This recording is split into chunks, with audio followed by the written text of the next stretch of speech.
cash flow. So when you have the accounts, obviously the accounts there to for you to receive money, spend money, and run the whole thing.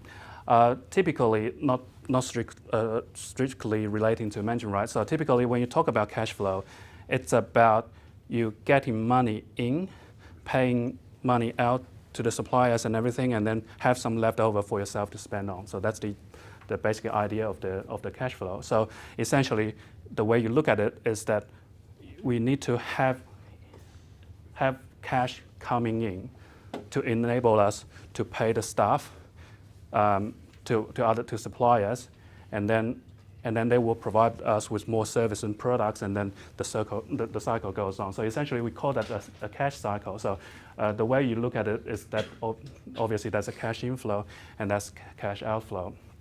So the idea for a typical business is that either you want to scale that up or you want to spin that cycle a bit faster. So think about it. If you buy something today, sell it in 1 year, you just make like profit over the course of 1 year. But if you can do that same action or same cycle every day, obviously you can make 365 times of that. So the idea is either scale it up or make the cash cycle go faster. But with management rights, I think income-wise, there's not much we can do when it comes to changing the frequency of the income.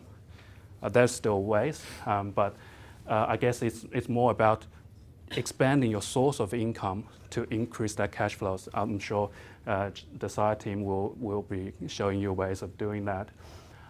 So a couple of ideas. This is actually what I heard from another agent, where how people normally do their, especially managers, they do their monthly disbursement to the owners.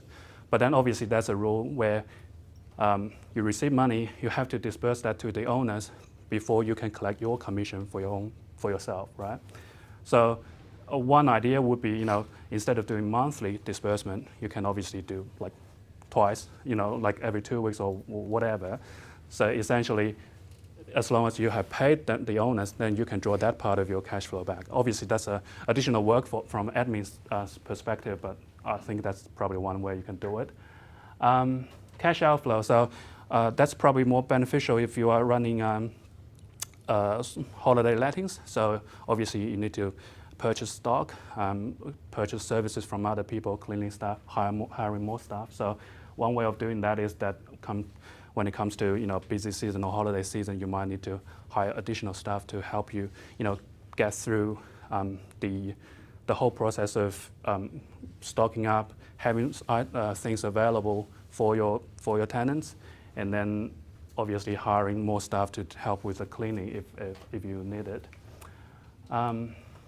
So that's just a few ideas. I mean, that's probably not like from the operational side of things. That's just what I heard. I'm not sure whether you have sort of created your own ways to expand your cash flow or increase your cash inflow and sort of delay the cash outflow, so that and one way of that is probably using your credit card wisely, so that you can sort of delay the payment for your purchases, so you have more cash in your hand, and then you can probably make better use of it.